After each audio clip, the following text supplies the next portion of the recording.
What is going on? What is going on? What is going on, party people? It is your boy, Coach D Brown, former big leaguer, former first round pick with the Kansas City Royals. And man, I know we had a special time, man, but when I got to do special time, that means it's because it's special people. All right. So, speaking of big league, Kansas City Royals, and everything like that, I had to go back. I had to go and chase my man down, man. We go back. I first met this man I ain't gonna tell him when I first met him. I can't remember when we first met. I just remember playing 2+ years with this dude way back as a 19 or 20-year old, coming up through the system.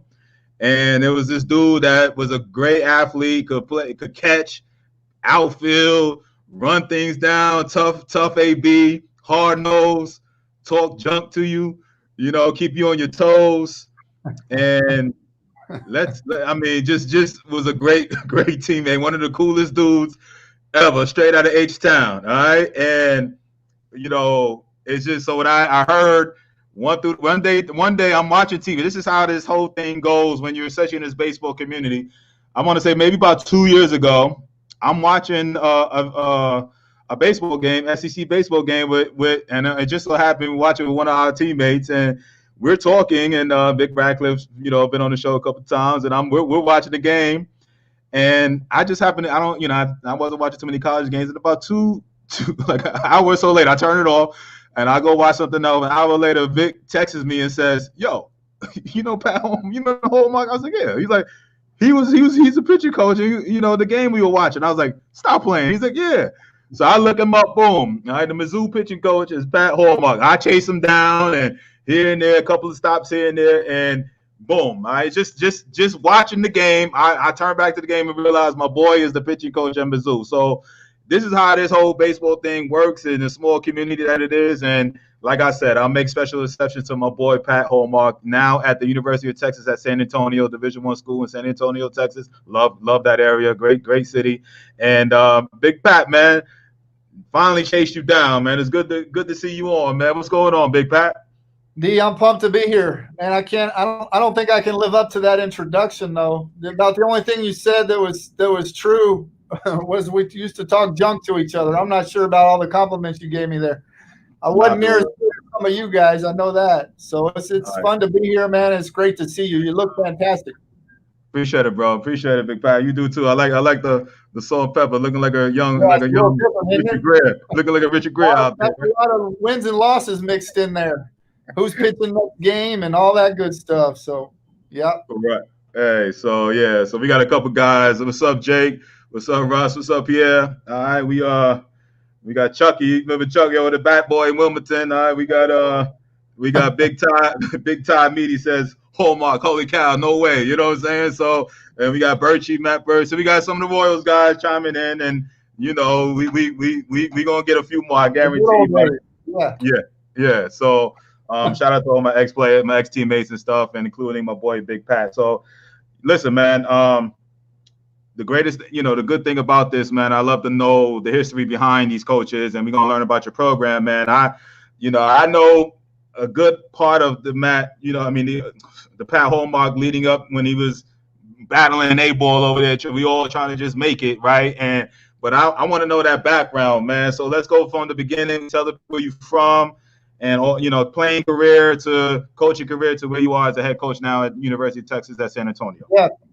Yeah, certainly. So I grew up in Houston, like you mentioned, and proud of the H-Town roots. We'll see, maybe the Rockets can get back on track. But yeah, I grew up in Houston and played some junior college baseball right outside of Houston in Alvin, and then ended up at Rice, and of course spent 9 years kicking around the minor leagues, where I met. And all these other guys, some really great years that I wouldn't trade for anything. And then got into coaching, really. I mean, I knew I wanted to coach, but I was ready to coach in high school, frankly. I was set to be a high school coach once I finished playing, and I really got lucky. I was working a camp back at Rice for Wayne Graham, who I played for. And this was now right after we finished, D. So whatever that was, it's been 18 years or something. He lost a coach that summer, and he offered me the volunteer job, and I said, yeah, let's do it. And here we are, whatever it's been, 17 years later, and kind of been at a few stops. Started off at Rice and had a lot of success working for Coach Graham. Went to Omaha in the College World Series 3 times. Some great teams, really, and great players. Some big leaguers through there. Brock Holt and Anthony Rendon and some other guys. But ended up in Missouri. You mentioned where I was pitching coach up there in the SEC, and then I took a head coaching job at a little school down here in San Antonio called University Incarnate Word. And then just a year ago, I switched over, still here in San Antonio, but made the jump over across town to UTSA, University of Texas at San Antonio, and happy to be here. The city is awesome. That's probably the from a recruiting standpoint, the number one draw to where we're at now is I can't think of a better place to, if I was a young man, to want to go to college. So it's a fantastic city. So we're pumped to be here. And you and I were just talking before. As of now, we're playing ball. So, man, with everything that's going on in the world, we certainly don't take that for granted anymore, just being able to get out and play baseball. So we got guys out on the field right now kind of doing their own thing, hitting on their own. We haven't started officially yet, but it's nice to see them out there. No doubt about it, man. And you're, the humble Hallmark guy over there trying to, you've been at some big time stops, man. And like you said, Rice, and we played at Rice. And again, and let me even go back further. We talked about this behind the scenes. So speaking of one of my teammates that's coming on next week, but again, parents listening in, I always say this, man. And as much as I love your D1 coaches, man, but my boy Hallmark here played professionally, damn near 10 years. But started at a junior college, another junior college guy. Okay, you guys know how I feel about that. He started at junior college, then went on to Rice, all right, and then had a 9-year professional playing career, and then went back to Rice as a coach, humbly saying these type of things, and then Mizzou, you know what I'm saying? Then head coach at I'll chop up a name every time, but Incarnate Word, and then now head coach at University at Texas and San Antonio. So obviously he's in San Antonio, great town.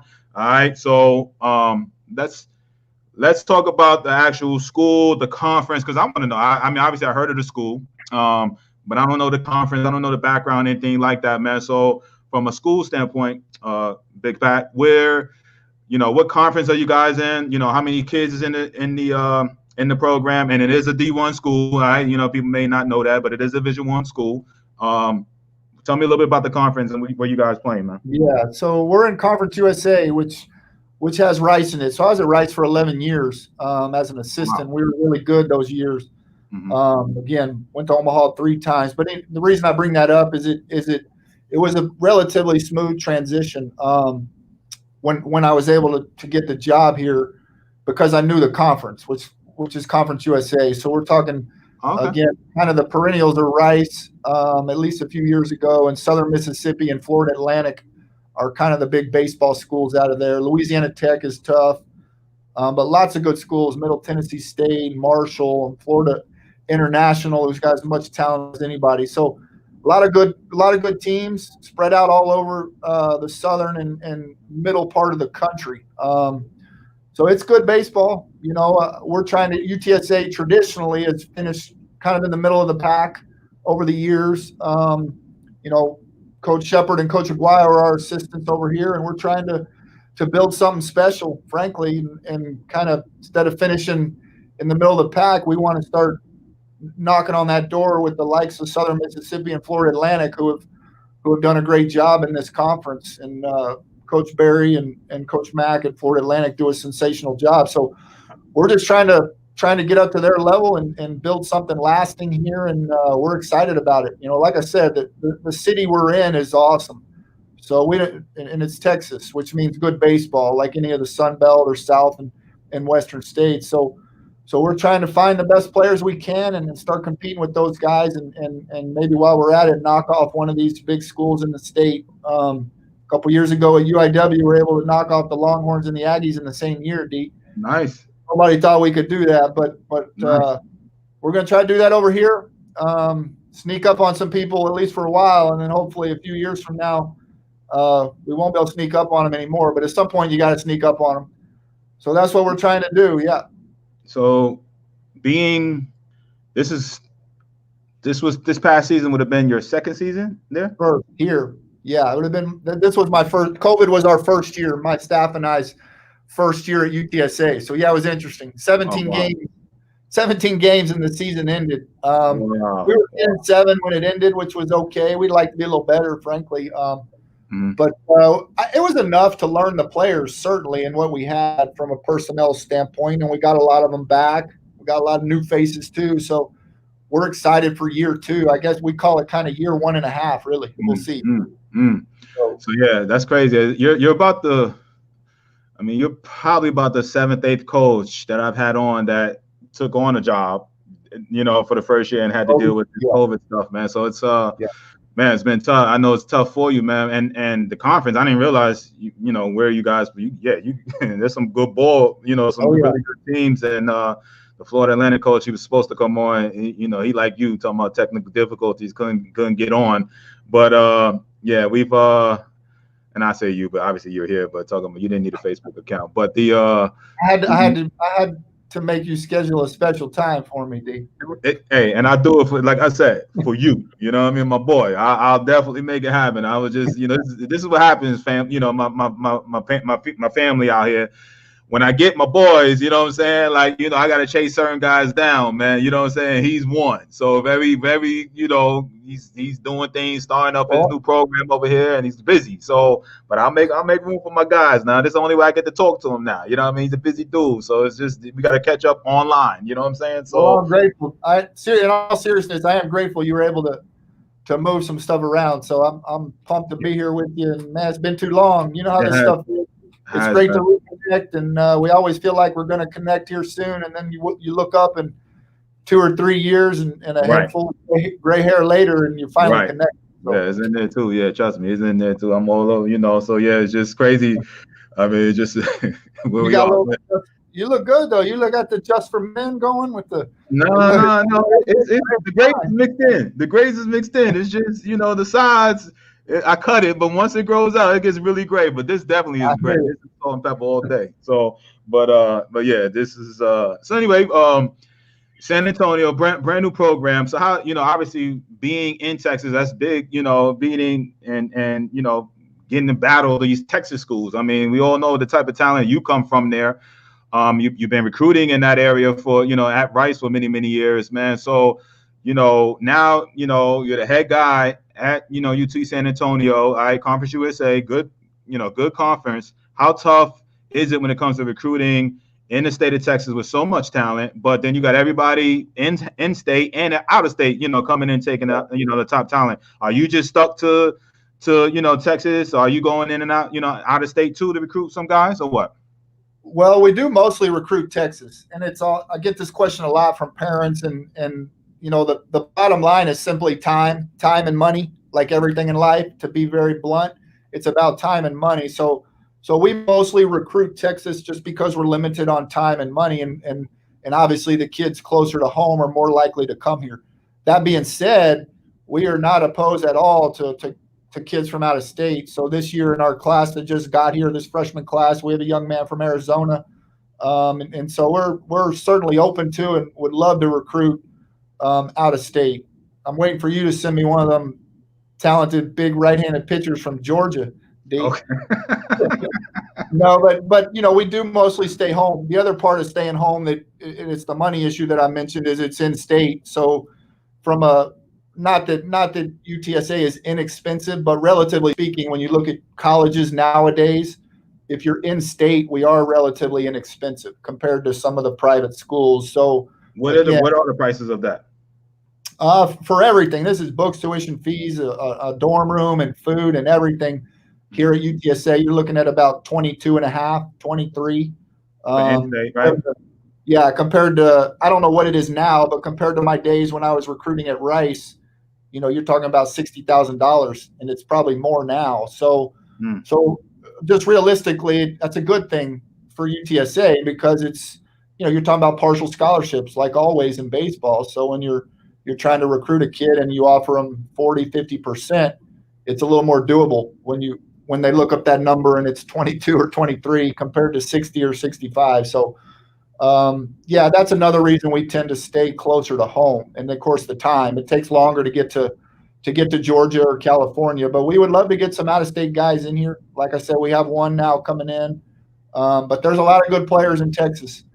Yeah. Between just south of us and Corpus and down near, we call it just South Texas, a bunch of good players. And then, of course, you have the triangle of Houston, Dallas, and San Antonio. That triangle there, shoot, you could build 5 Division I baseball teams right there in that triangle. So we tend to stay close to home. And it is a challenge. You mentioned some of the big schools, the A&Ms and the Texases, and there's some great programs that aren't even, quote, Power 5. University of Houston and Coach Whitting, he's got a great program over there, and they're not Power 5. Dallas Baptist, wow, sensational program. So it is a challenge, but at the end of the day, and I fell into this category 25 years ago, there's players here, D. There's baseball players all over this state. I wasn't recruited. I went to college, like you mentioned. There's so many good players here in the state of Texas. You just gotta look, and you gotta find the ones with a little bit of grit. They might be a little undersized at first. We're not all big and strong. I mean, you were a big leaguer. You look like a big leaguer the first day I met you when you were 18 years old. Unfortunately, I never looked like a big leaguer, even today. But a lot of those kids are physically mature. That's a big part of this game. And so you might see them in high school and they're 155, 160 pounds or less. And you wake up 2 years later after JUCO and they're 180 pounds, 190 pounds, and they can just impact the ball a little harder. It's just life. It's just what it is. The parents and the kids need to know that.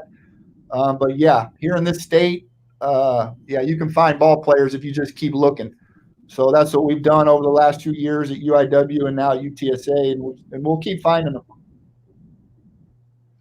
So, being that you're the D1 program and running, the recruiting side of things, how far out, how has COVID affected, recruiting class? I mean, obviously getting there new, got to learn your players, trying to see the needs and everything. Like you said, you had a good sample size of 17 games. That's a good sample size to really understand what you have, especially plus the practices. What do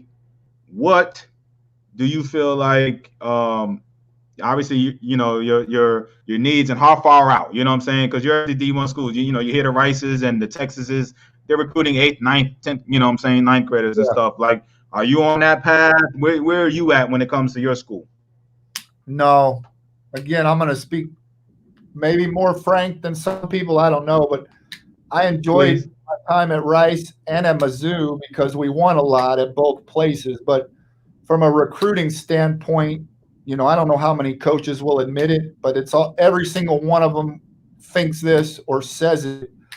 It's a pain in the ass, and it's not a good thing when these guys are out recruiting 8th and 9th graders. It's crazy. I mean, they haven't even played a varsity baseball game yet, and at the end of the day, I'm not knocking those guys. I was one of them, and you got to do it because if you don't, you're going to fall behind, but you're going to miss more. At the end of the day, if you're recruiting a 15-year-old, I don't care how good of an evaluator you are, you're going to miss on more 15-year-olds than you are 17-year-olds. So for the most part, we try to really hone in on them their junior year of high school.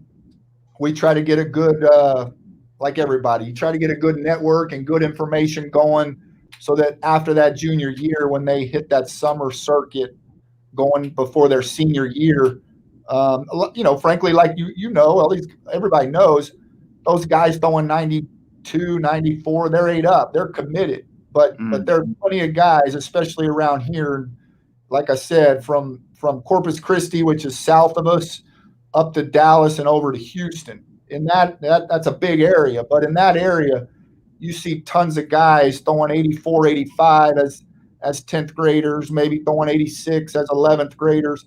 And then you roll out there that summer before their senior year, and they're 88 to 91. Some of them are popping some 92s, and at the end of the day, there's enough of them, frankly, that you get on them, and you still look for the guys with even more upside. So they're going to continue to throw harder.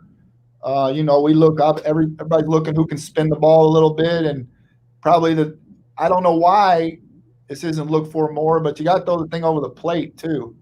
A lot of people love the 92s and 93s, and we love them, but 92 and 93, for a ball don't work.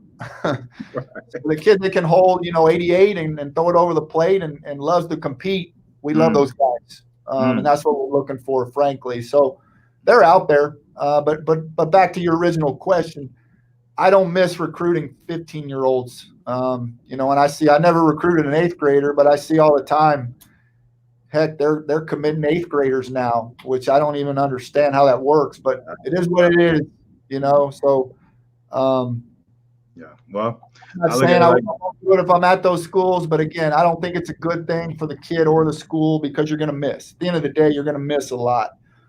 So we're going after the guys largely the summer before their senior year and a little before. Like I said, during their junior year is probably when we're most active with our recruiting scene. Yeah. All right. So let me just acknowledge some more. I said they would come in. So Jay Lane, Jason Lane says, "What's up, Big Pat?" Former roommate right there. Okay. All right. He can probably tell you more than I want him to tell you. He was a roommate in AA. Nice. All right. Big Berg, Brandon Berger. I never get Berger on. Right. Now Carrie, his wife will come on from time to time, but Big Berg is in the building today. Yeah. So you don't drew out Big Berg. I don't want those guys telling stories. So he's on here too, man. So we had Big Todd Meaty. We had, like I said, we think over with some of the ex-teammates of us, man. So shout out to everybody. I know we got Lawrence and Jake, Mississippi, Florida. Like I said, I know we got a good amount of guys on here. So all my other, steady listeners, man, forgive me over there. It's just one of those reunion type of things over here. This nobody knows where Big Pat been. You know what I mean? They don't see my face, but they want to know where Big Pat has been. You know what I'm saying? So when they see you, they're like, oh my God, that's how I was when I saw you on the field. I do talk to those two guys every once in a while. Again, not enough, but we touch base every once in a while. I still got I don't know where it's from, what team, but I still got some kind of cup from one of these fast food restaurants with Jason Lane's a picture on it. So I can't get away from him.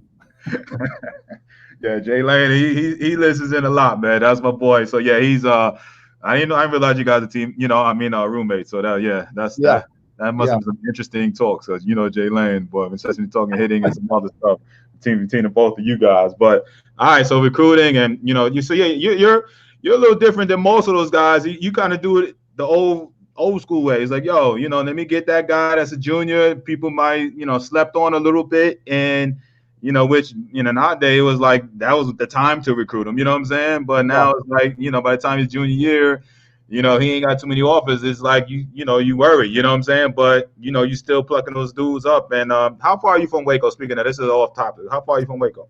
About 3 hours. Yeah, some people in Waco, or yeah, maybe coming out there doing a showcase out there in November, man. And I'm gonna link you up, man. And if you're able to get off the campuses and do whatever, hopefully, you'll have, even one of your assistants or something come on out there. Yeah. So I want to, my listeners here, man. We scheduled it for either the November 6th or the 13th of Saturday. So if you are, I know it's a little bit of a ride, but if you or one of your coaches are not doing nothing, I'll give you the information in the background. I'd love for you to come. We're gonna have about 100 kids there, man. So it should be, find some kids out there, man. So love for you to come. Can you hear me? Now I can. Okay. So anyway, I was trying to tell you. Oh Lord. Well, we get Big Pat on, all right? Talking about coming out there, get him back linked up over here. So, but anyway, you see us talking. He'll come back on in a minute. All right, here he comes. We got a phone call, Polly, or what? I'm back on. Sorry about that. You good? You good? Yeah, I know. Anyway, I was just saying, I'll give you the information on that thing in the background on November 6th and 13th. All right. But I have Bubba, I cannot share it on here like I usually do, but Bubba says, I have a 2023 class son who's been competing at a varsity level in 7th grade, plus a starting outside linebacker this year. Tough kid, plays with all heart. All right, from Alabama. Bubba's from Alabama. So, you're going to get, you're going to get some guys, with parents and stuff are going to be, talking about their kids and stuff. I give them an open platform, and they ask questions and stuff too. So, Sure. all right. So now with the COVID and, hitting now, are you holding any camps? I know obviously you had to cancel many of them in the fall and summer and fall. Are you holding any type of prospect camps going on in, soon, wintertime or what? What's going on?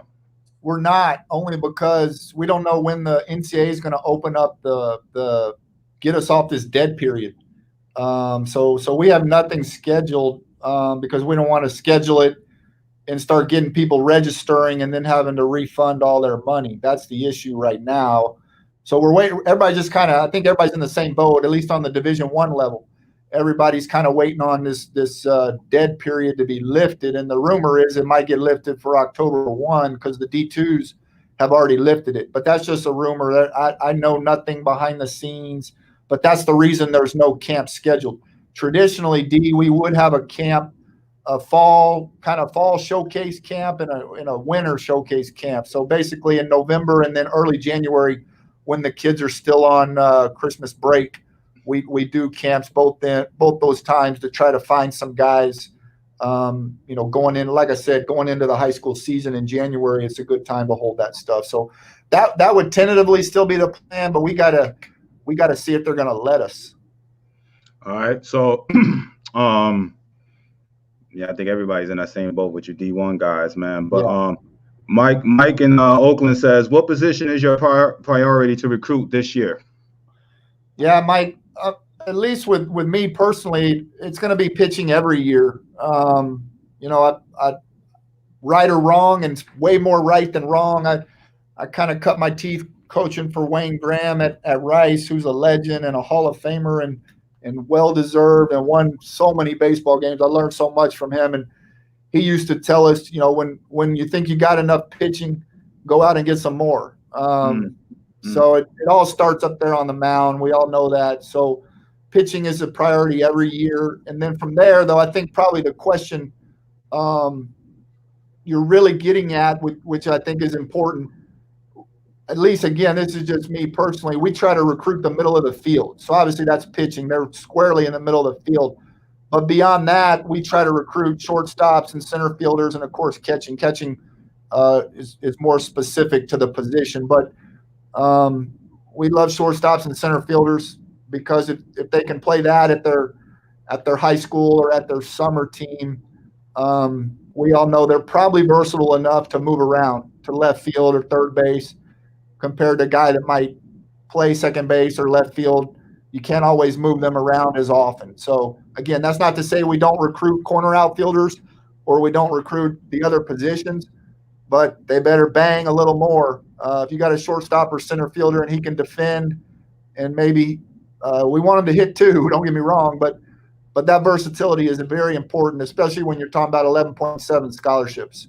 Because there's only so many to go around, and once you pay those pitchers, it's way less than 11.7 for the rest of those guys. So if you got a versatile guy who can play multiple positions, which again gets back to shortstop and center field, your dollars can start to stretch a little bit. Yeah. I mean, you have to look for guys you speaking of guys that are versatile. I mean, for my listeners listening in, man, this dude was a versatile player himself. I mean, I know personally for the team, when we played together, he would catch, had a hose, could run as a catcher and play outfield. Those combinations really don't happen a lot, especially on the pro level, man.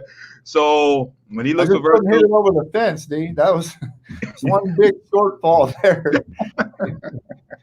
When you say one of your biggest, attributes was the versatility part, right? Yeah, there's no doubt. That's why, ultimately that's why I got drafted, and that's why I was able to hang around for 9 years. Is I could play multiple positions and I could run a little bit. So again, you don't think about it when you're playing.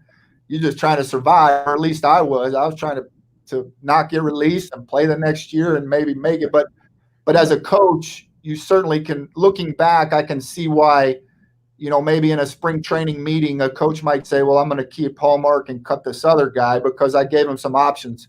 Again, I wasn't the greatest hitter, and I certainly didn't hit a lot of home runs, but I allowed them to have some flexibility. So yeah, it holds true even now. Again, getting back to the shortstops and center fielders, that's not to say we don't recruit the other positions, because you got to be able to hit. So, we got a couple kids coming in the 2021 class that are corner outfielders, but we really project them to hit. I mean, they're big, strong kids, and they can impact the ball.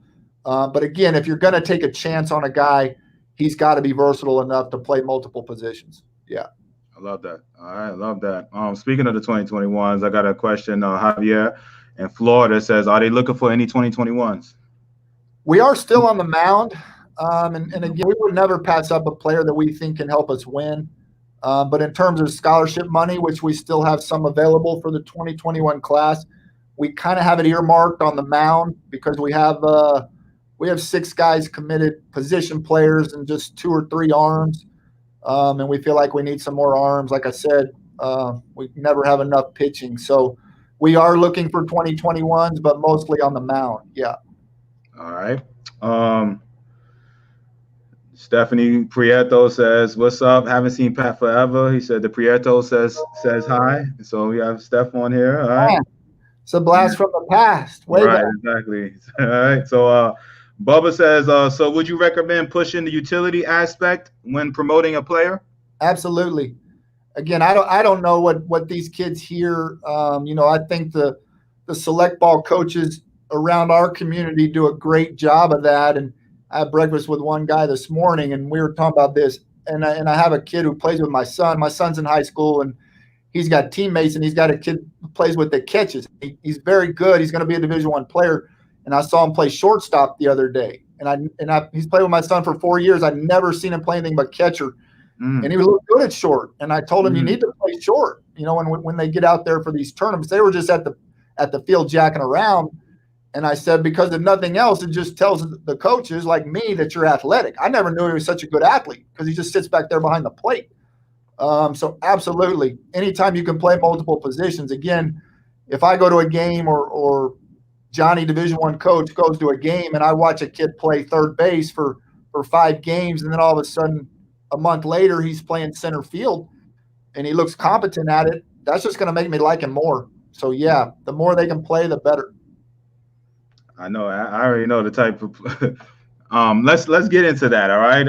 I kind of hinted about the type of player he was, but athletically, all right? But from a parent that is interested, and I see some guys putting, and of course you're going to think this way. When a lot of these coaches that come on, especially the last few months, I don't necessarily know these guys personally. I'm just, getting to know them on whatever. But it's very few of the coaches that I know that I bring on here, D1 coaches wise, that I've played with in multiple years. All right, and Pat is one.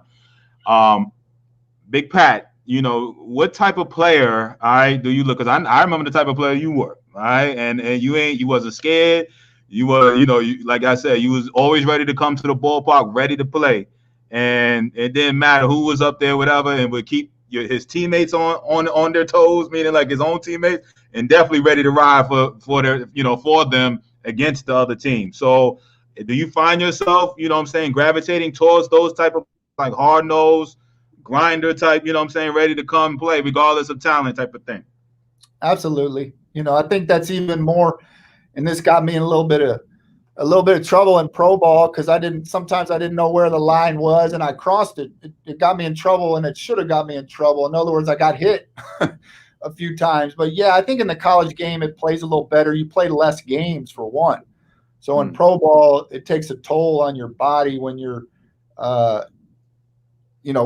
at some point you got to know when enough is enough. But in the college game, we call it JYD, which stands for junkyard dog, and we talk about it a lot. If they ain't JYD, we don't want them. That's what we call it, and it's hard to define, but right? Mm-hmm. If you play, if that guy's JYD or not. So. It's hard to evaluate it, right, at the high school level and the summer stuff. I'll be a couple examples, and people talk about running hard to first base. And, yeah, we like guys that run hard to first base. or running back to the dugout after a strikeout. I don't want eyewash. If you strike out, I don't give a crap if you run back to the dugout, right? But I expect you to run hard on a ball you might beat out. Friggin' run hard, right? If you run out to your position to go play the game, like when you're playing, I do expect you to at least jog or move a little quicker out there like you like baseball. That's probably the part I think gets overlooked is we like kids that like to play baseball. Usually if you love to be out on that field playing, you're JYD. And nobody has to tell you to run on and off the field or hustle. Like you just enjoy it. Most of the time, the guys that enjoy baseball the most are the most JYD. Anthony Rendon's a good example. He looks like he plays with a slow motor sometimes, but nobody's more JYD than Anthony Rendon. He's as tough as they come, you know. Obviously, that's a little bit unfair comparison because he's super talented too. But he was that way at Rice. Very JYD, very self-motivated. That's another characteristic we like. If I have to motivate you, I'm not smart enough to do my job, D, without I gotta prepare myself for games and opponents and scouting. So if I gotta motivate you, I don't always like that guy. He better be super talented, right? I need the self-motivated JYD guy that he's ready to go just because he likes to play baseball, frankly. Yeah. I laugh because I've never seen you coach, you know what I'm saying? Like been on the field. But I just want you guys listen. I don't blow smoke. You know, of course, you know, this is my guy, so I'm gonna, you know, I'm happy to see him and talk with him and stuff like that. But when I think that's an ultimate compliment from a teammate to teammate, right? When obviously, you know, this man hustled and played 9 years, and I talk about the athletic stuff, but the stuff that I remember from Big Pat more than anything was that hard nose, ready to go every day, like grinder, like yo, just ready for whatever. And that when I think that's an ultimate compliment from a guy when from a former teammate when they first thing they think about you, it ain't the talent, it ain't, you know, the bomb, because we all like that. That's a sexy thing, you know what I mean? But it's like those intangible part where when I think of Big Pat, it's like, yo, dude was like, yo, Ray always ready to go down, and like, with, you know, and that's the first thing that I think of when I think of Big Pat. So if I'm a dad and I have a player that I'm kind of building up and I want to, you know, build them out. We all want the velo, we all want the pop, we want to run and all that type of stuff. But those intangibles, certain coaches especially, will either get that out of you, or like he said, if he got to drive you, you're out of there. You know what I'm saying? So you know, those are the type of players that he likes. And that's why I asked that question, because those are the first thoughts that come to my mind when I think of a Pat Hallmark type of player. You know what I'm saying? And I've never seen him coach. He might have got soft in his older days. I don't know. But I know how he was when he played. All right? If I get soft, hey, if you come watch us and we look soft, just tell me, because I'm doing something wrong.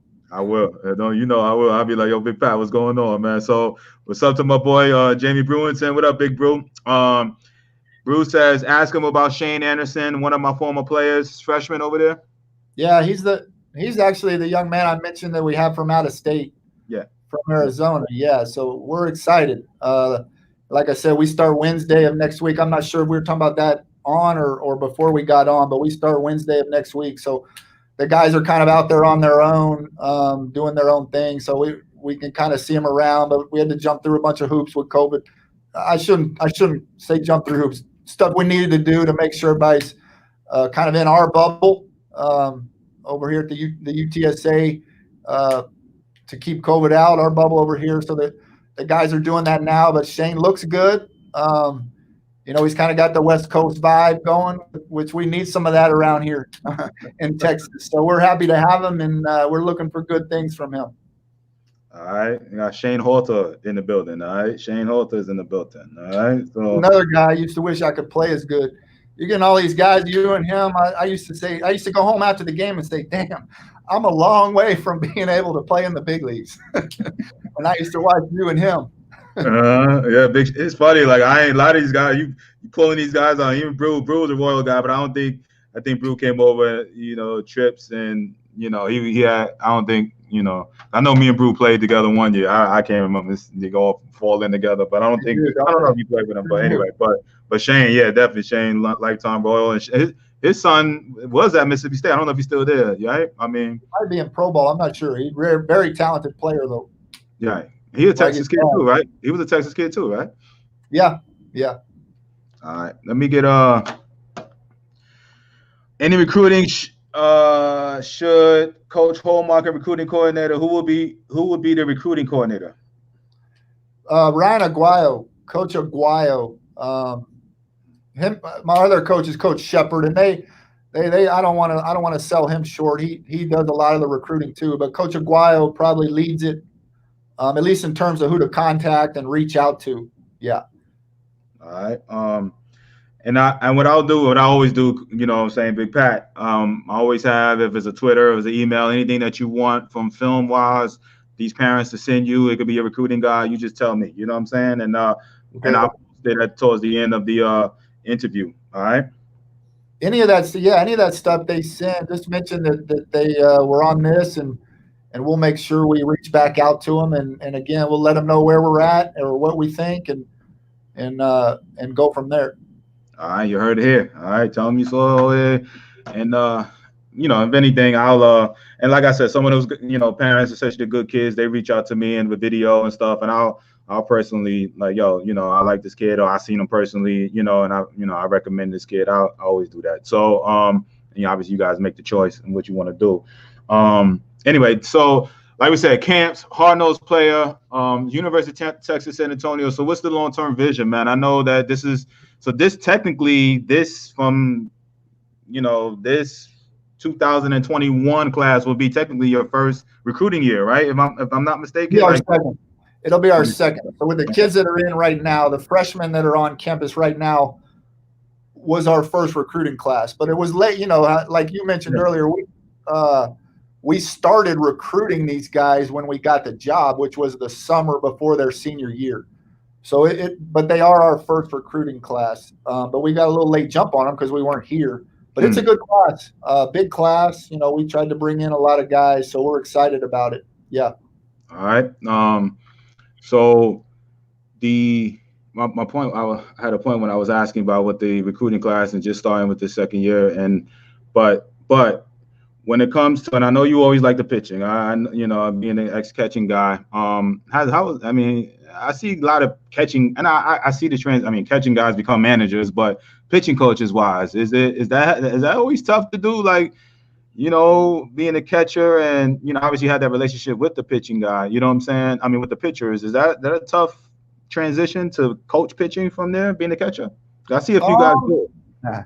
It depends when you're asking me that, D, I guess. Like right now, you know, my just frank answer is no, it wasn't. But, you know, you might call me, we dropped 5 out of 6 and we can't throw strikes, or we're getting our brains bashed in. You know, you might call me in March or something. I might say I'm the worst pitching coach in the world. But I'll tell you this. This is what I guess I'm getting at is one thing I think that the catchers do well when they become pitching coaches is they can simplify it some. I think pitching, like hitting, I mean, you know it from the hitting side. Those pitchers can overthink it at the end of the day. And I think that sometimes the catcher or a former catcher can ooze some confidence to those pitchers, which is just simply saying, man, it's hard to hit. Don't give them too much credit. You know, you got good stuff, mix your pitches and throw them over the plate and see what happens. You'd be surprised. I just mean in general, you wouldn't because you know the game, but people would be surprised if pitchers just mix their pitches. Don't let them sit on the fastball. Just mix them up and throw strikes. It ain't that easy to hit, right? Most damage is done when they get to sit on the fastball. So anyway, again, throwing it over the plate ain't always easy for some of them. But I think that's one thing that former catchers probably do a pretty good job of, is kind of getting the pitchers a little more confidence in their stuff, whatever their stuff is. Let's face it, come game day, they ain't changing their stuff. They are what they are, so they better be confident. So yeah, we just try to get them confident in their stuff, and again, mix the pitches and throw it over the plate.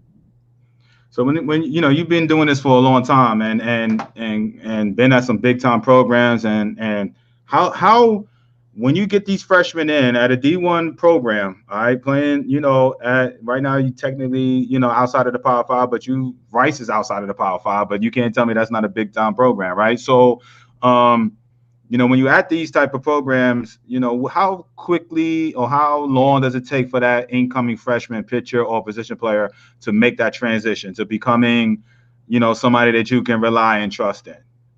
That's a good question, and I think it's an open-ended question. I think everybody's different. We've had pitchers that end up being great pitchers and All-Americans. It might take them a year or 2 years, sometimes even 3, which is too long, honestly, if the talent was there. But John Duplantier is a good example. He's pitching with the Diamondbacks right now, and we had him at Rice for 3 years. And really, his first year he was pretty good, and then his second year he's a little banged up and didn't pitch. And then his third year, he was fantastic. So it took John till that third year. And I think a lot of times if the talent is there, which with John it was, and I don't think John's unique in this example, he just needed to believe it. He needed to realize how good he was. So that's a big part of it. And then other guys, it happens a little quicker. It's not – one thing we'll never do is tell a freshman he's not going to come in and fight for a job. We give every freshman the opportunity. And frankly, if February rolls around and you've got a freshman that's pretty close to an upperclassman in terms of beating him out, a lot of times we'll give the job to the freshman. Because if he's only been on campus for 6 months and he's already neck and neck with a junior or senior, well, where's that kid going to be come May, right? He's probably going to be that much better. So we love it when freshmen come in wanting to play, ready to play. And again, a big part of this game, is confidence. If they think they're good, it definitely helps. So we try to let them know. Sometimes you got to beat them over the head with it, but they're here for a reason. They're pretty good. We want confident guys, and I'd rather them be a little arrogant than not confident. It's much easier to say, hey, that maybe was a little too much. So yeah, we want them to think they're good, walk around like they're good, and ultimately they'll be good. Yeah. All right. We have a Scott Mullen. All right. Rolling into. All right. So what up, Scotty? Talent on this show, other than me, you got some talent. No, I promise you, you bringing them out. I promise you. Like I have not seen Big Bird. Mullen will show his head. We talked last year about his son. I guess, he has a talented son playing right now, coming up through the ranks out in South Carolina. But I don't think I've seen Mullen a few times on here, big meaty, you know what I'm saying? And like I said, Prieto and all, it's very few times they come on like that. So you bringing them out, but it's all the Royals guys, man. So very good baseball team. It's not like this usually. But all right, so I got Curtis his son Isaac is 2024, plays first base. What makes a first baseman stand out in your eyes? What should he work on? He's got to hit. He's got to hit. He's got to really smash. I could talk hitting all day. Back in the day, I hit, right? I wasn't a pitcher, I was a hitter. So I feel like there's just so much to talk about hitting. But yeah, again, Curtis, he's got to hit. He's got to produce with the bat. He's got to impact the ball, which means exit velocities. We used to just talk about, does he hit the ball hard? Does he impact the ball? And nowadays it's all about the exit velocity. So he's got to have some exit velocities.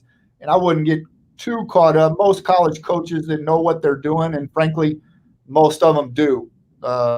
College coaches are pretty good. So, the batting average is super overrated. Nowadays, people realize that. It's not all about the number of hits, but does he hit the ball hard? The other part of hitting that I think is overlooked, and then this might be overlooked too, even by evaluating, but does he know the strike zone? It's a huge part of hitting. But when you think, and I get what you're saying, and I'll let you keep going. Trust me. I just wanted to kind of, you said average don't matter, right? Too much now. I get it. But if he understands the strike zone, like you said, shouldn't he hit for a high average and square up more often? Yeah, there's no doubt, and that's why the reason I mentioned the average doesn't matter is because kids and parents too, they get too caught up in number of base hits. So again, if we go watch a hitter, and we watch them anywhere from 5 to 10 games where we get a pretty good sample size, at the end of the day, we're not going to sit in the office as coaches and say, well, he went 10 for 36, so we want him or we don't want him. Don't work that way, and it's not just us. That's how any good coaching staff is. But the conversations are going to be more like, I never saw him swing at a bad pitch, or he never chases. Right? He has exit velocity. He finds the barrel and he doesn't chase. That's a conversation Curtis would want to be taking place about his son. It's not about the number of hits, right? So that's what I would like to tell parents more than anything is just know what the coaches are saying in that room when they're evaluating hitters. Does he impact the ball? Does he have some exit velocity relative to his level, which means, at the high school, he's a 24, I think you mentioned. Yeah.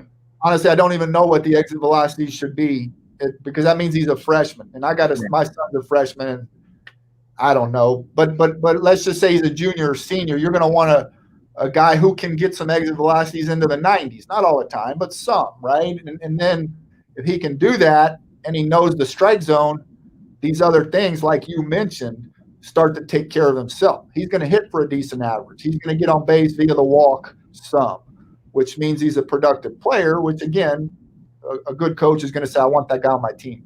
Yeah. From a defensive standpoint, my recommendation would be try to get him playing some corner outfield. Again, just running good enough. I don't know how he runs, but Curtis is going to want his son to run good enough that people don't not recruit him because he can't run, right?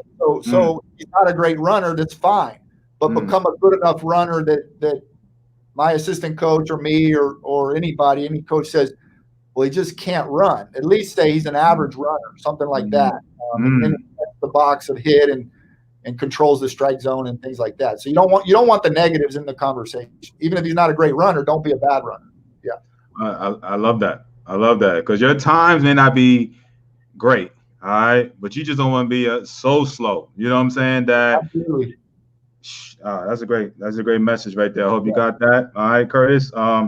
Jeff DeVannon, what's up, Big Jeffy? All right, good to see you on. All right. Jeff DeVannon. Yes. From Houston? Yeah. Jeff DeVannon I grew up with? Yeah. That's only Jeff DeVannon I know. He's one of the best players I ever played with. You talk about an athlete. That was an athlete. I ain't seen Jeffy's name in freaking ever. I know he's been Facebook. I've known Jeff DeVannon since I was 6 years old. No way. That's why he's on. He saw the name. That's why he's on. I promise you. All right. So yeah, his dad was a big leaguer. Hey, Jeff DeVannon's dad was a big leaguer too. Really? I don't remember that. Yeah. Jeffy could play, man. Jeffy could freaking play. Yeah, he's on. That's him. Yeah, Jeffy. Yeah, I definitely ain't seen and heard his name in forever. So shout out to Jeffy. Jeffy's on stuck in at least 10 years in the big leagues. I know that, right? But close to it at least. I know. But Roman Escamilla, all right. Alvin Community College to Rice University to Kansas City Royals, coach USTA, my fellow catcher. All right, Roman Escamilla in the house. All Remember when Roman tried to fight the whole? That was in San Antonio too. He tried to fight the whole San Antonio mission team. Eric Gagne, yeah. That was awesome. Yes, it was. Wow, yeah. K Moore's usually on. He's usually follows everything, but yeah, that is a great. Yeah, I don't know where Escamilla. Escandon. I don't know what's up with him, but that was a fight of the century over there. Them t-shirts made and everything, but yeah, big Roman over there trying to take on those big boys over there. All right, I forgot about that. Damn. All right, if a player he charged into their dugout. That was K Moore's last game. Broke his hand trying to fight somebody, and man, it's all over Gagne hitting one. Eric Gagne, the great closer back in the day of the Dodgers, and he was a starter then, and was throwing a 1 or 2 hit and hit one. Escandon in the head, and our manager at the time, gonna put his name out there, told our pitcher to hit Luke Allen. Luke comes on the show sometime. He said, I want you to hit Luke Allen in the effing head. This is how the pro game talks, man. I'm just trying to let you know. And after the meeting, after the big brawl and all of that, our coach just calmly said, Chad Durbin. Shout out Chad. I don't even know what Durbin is now, but I said. I keep in touch with Durbin a little bit. He's in Louisiana. He's doing great. Yeah. Yeah, tell He's Derby Derby I said what's up, man. yeah. Yeah. Yeah. He said, when I tell you to hit him, when I tell you to hit a guy in the head, you hit him in the effing head. You know, I was like, oh my God, these coaches and shit talk like this. Oh my God.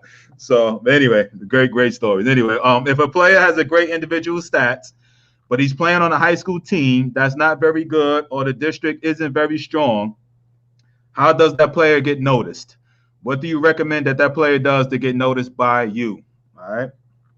That's a good question, and it's a tough question because we do look at that. At least, yeah, the places I've been and the coaching staffs I've been on. If a kid puts up good numbers in high school, but the district he's in or the competition he's facing is not great, especially as a hitter, it can work against him, and it's not his fault. But the coaches start to wonder just about, can he do that against better pitching? I don't always know how to answer that because at the end of the day, sometimes the kid can't control how good the pitching is that he's facing. But that individual would need to play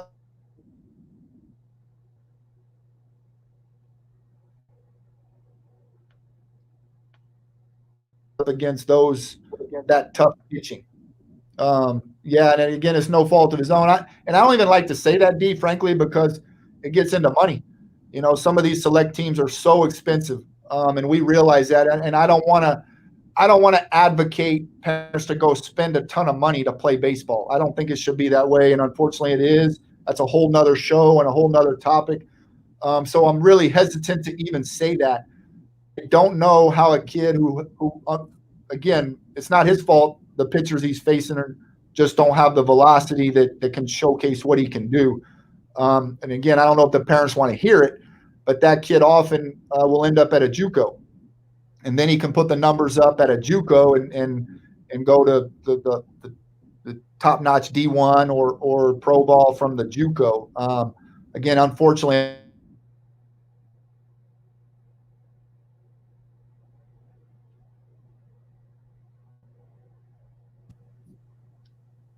Yeah, you cut just as we said. Unfortunately, something, and I know at least on my screen, you froze up a little bit. You said, unfortunately. Yeah, I was just saying. Did you hear the part about I don't like to advocate these parents to go spend the money? I heard everything you said. You said, unfortunately, something at the end. Yeah, unfortunately for that kid, that individual that's in that position, the summer circuit becomes more important, and sometimes the JUCO route is a good avenue. JUCO routes are, like you mentioned, it's a great avenue for multiple reasons, but that would be one. I'm a Division I coach, and I don't care. Like, I still promote the JUCOs because I'm a JUCO guy, and I think I promote the JUCOs because it's a good option.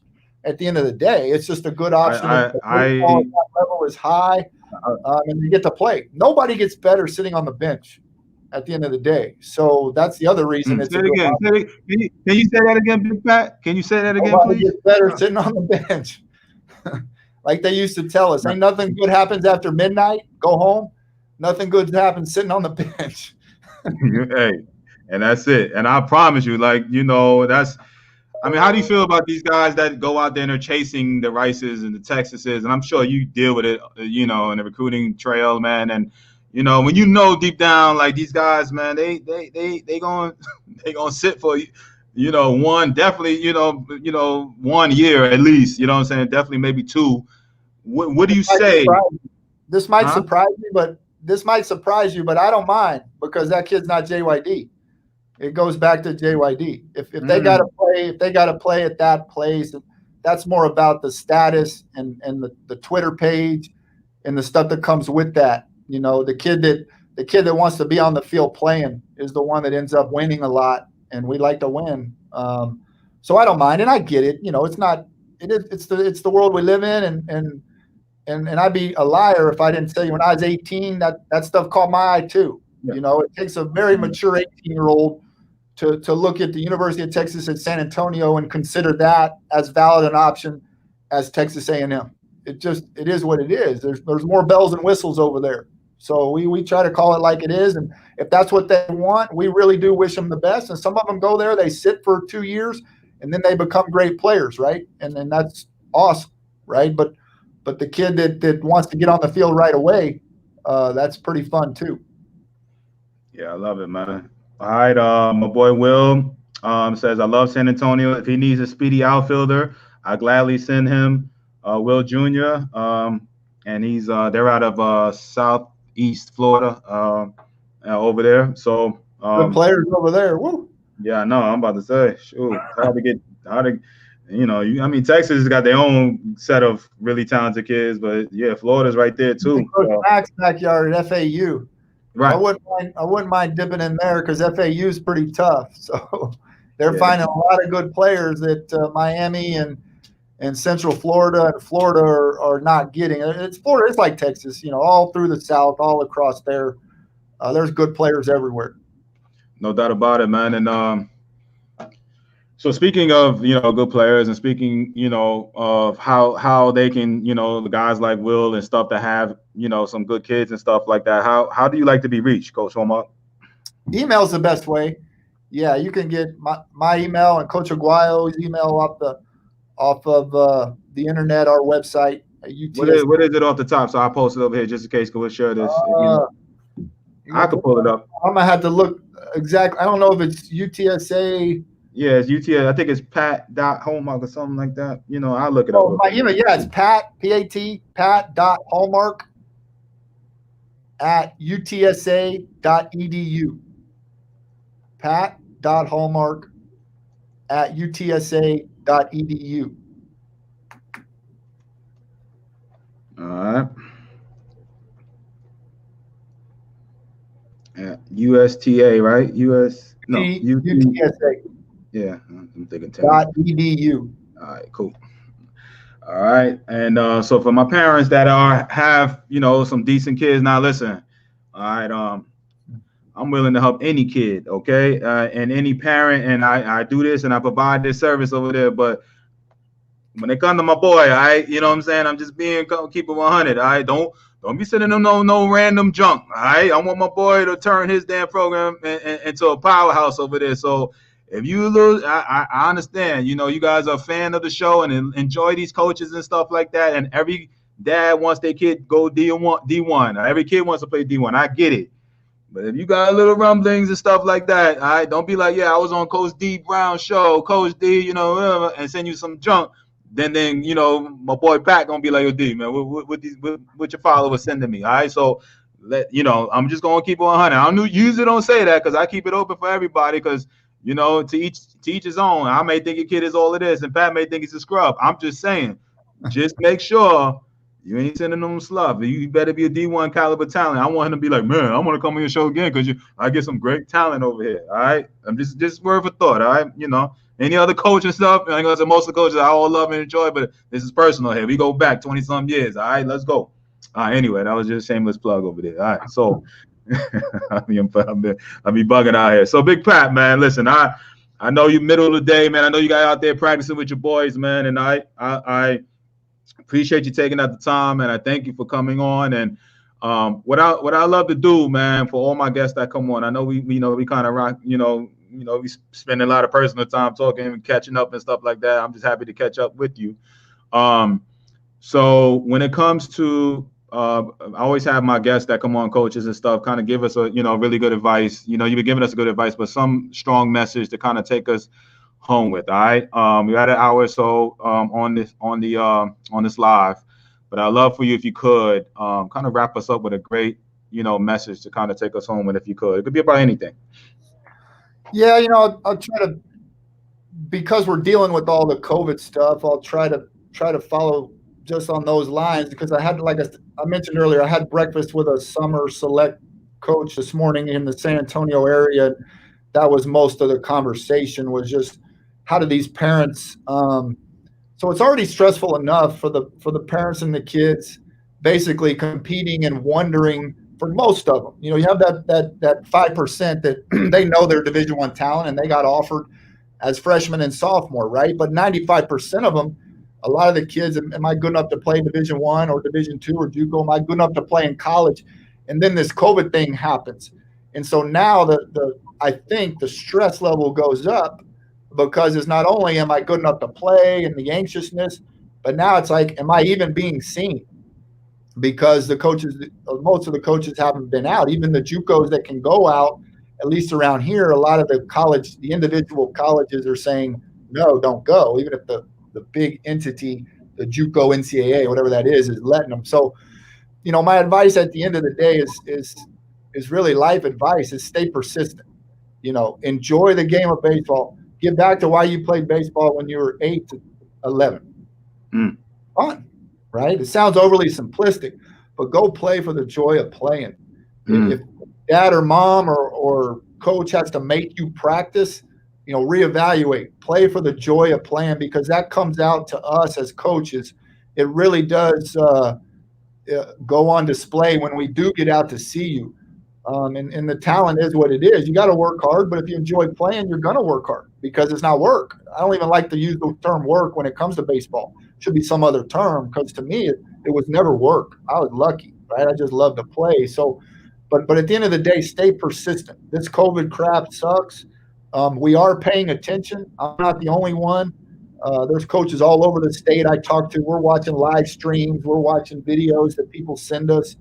And then we call people like you, and we say, hey, this guy mentioned your name in this video, and the video looks pretty good. Tell me about him. And then it's got to fit financially with the 11.7 scholarships. But the best advice I can give a kid or a parent is persistence.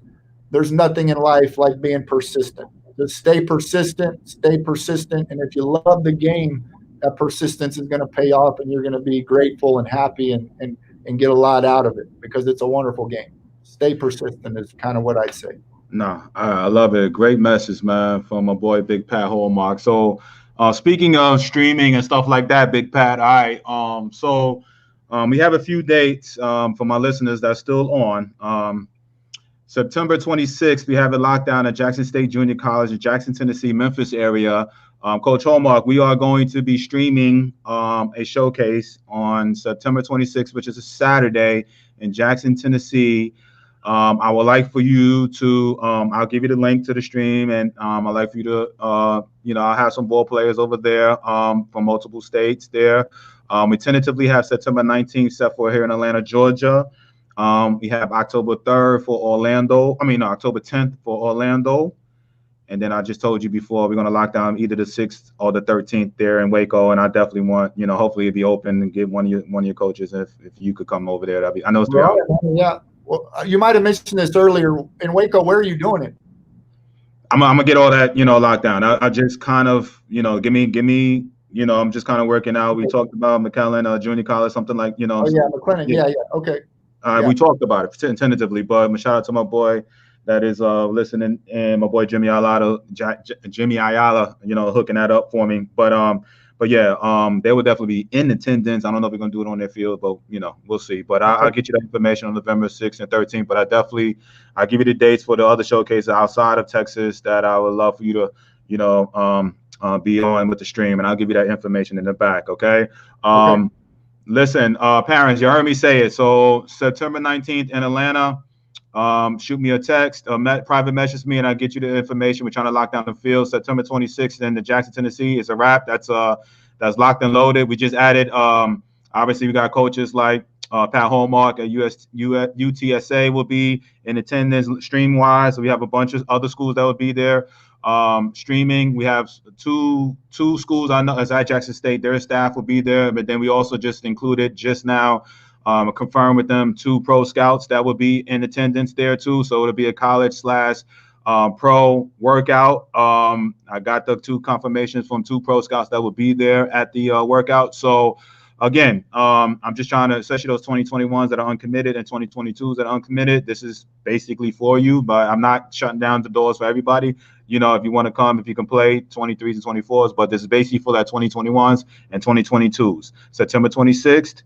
I definitely want to get those, kids in that whole Mid-South, area. All right, Dan, you're one. All right, you're in Mississippi. Good to see you on. All right, I'll send you the link and the information out there to come up to that camp. I know you're playing in New Orleans as junior with some summer league, but you need to take your butt up there to Jackson, Tennessee, and show out in front of, and that's a good picture right there, quality picture that I would recommend. All right, to you, all right, Big Pat, my boy, Kevin Hill, all right. Anyway, I want to get all that out. Gosh, all right. So tomorrow, later on today, matter of fact, we're doing double duty today. I have Stillman College out of Alabama, HBCU coach. Goes Terrence Whittle. All right, Terrence Whittle. All right, coach. I got so many, coming on. D. I know, man. 4 p.m. coming on today at 4 p.m. So I definitely want you guys to come back. You know what I'm saying there, and we will be back at 4 p.m. in a couple of hours. And we got Stillman College head coach coming on again, Terrence Whittle, coming at 4 p.m. All right, I want everybody to again join me back at 4 p.m. And if you tend not to join, I want everybody to have a great and safe weekend. We'll be back. I got 4 or 5 more coaches lined up. Tony Miranda joined on, Big Pat, so he's saying what's up too. All right, so like I said, it was a Royals reunion over here. Huh?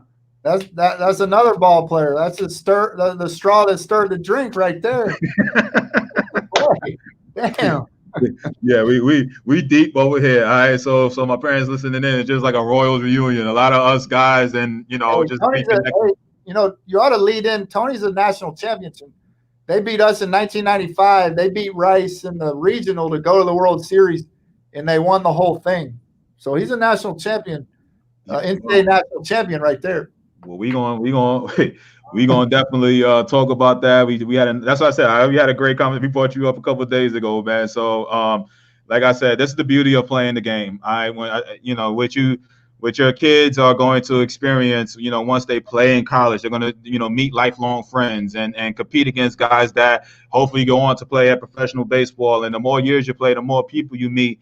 And this is the beauty of what, the connections and the friends and stuff that I haven't been around this man in person in 20 something years, you know what I'm saying? But, here he is grinding at a Division I college, and I'm doing what I'm doing. I'm able to come over here and provide, this great information about the school to you parents, you know what I'm saying? Because of the relationship that, we built and played together, blood, sweat, and tears type of thing, man. So that's the beauty of this game. So that's what your kids have something to look forward to, is meeting friends for life, you know what I'm saying? And we could talk about the brawls and stuff, like the stuff that I forgot, we bring up and stuff like that. That's what this makes this great game the way it is. It's never we miss baseball and all of that. It's more the relationships that we miss when it comes to not playing no more. And so when we see a kid that doesn't really enjoy the game, that their parents are forcing them to play, that they're half-assing it out there on the field and stuff like that here and there, and many of us want that opportunity to still play. Wish we could age-wise and stuff like that. We see that. We know you're blowing away talent, Coach Hallmark. Am I right with that or what, man? Oh, absolutely. The one of the most fun things to me, D, and I marvel at it every time, is I haven't seen you in, like you said, 20 years, and we get on this call, and about 3 minutes into the call, you think we talk twice a week, right? It's so easy to pick back up. And you throw these names out and all these guys. It's so easy to pick back up because you shared so many of the same desires in terms of wanting to play in the big leagues and wanting to be as good as you could be. At the end of the day, like I tell kids all the time, I don't regret not playing in the big leagues because honestly, I didn't have big league talent. But one thing I don't regret either is I got as good as I could get at the game of baseball. Right? I didn't realize you snuck 9 in them, Coach. I promise you, like yeah. I'm not saying that to be No, I get it, right? But those experiences with people like you and these other guys that got on, like that's what's so special, and that's why it's easy to feel like I talk to this guy all the time, but wait, I don't. I haven't talked to him in 20 years, but it don't feel like that at all. Yeah. And that's the beauty of this game. So listen, man. Big Pat, I wish all the best to you. I definitely, like I said, I'm going to, we'll be in contact and stuff like that. And, now we kind of reconnect. And like I said, I hope to provide, some really good quality players, to you through, various connections and stuff, through the show, through the camps and stuff like that. And that's the beauty, man, of this thing, man. So Big Pat, I appreciate you, my brother. Thank you so much for coming on, man. Yeah, I'm pumped to be here, man. Thank you. All right. So parents, 4 p.m. today. All right. We'll be on at 4 p.m. And then I look to, hopefully you come back on double duty and spend your day with me today, all day, pretty much. All right. So we'll be on 4 p.m. All right. And if I don't see you guys later at 4 p.m., have a great weekend. Thank you, Big Pat. Appreciate you, my brother. See you guys. Yep. Bye-bye. All right, Big Pat.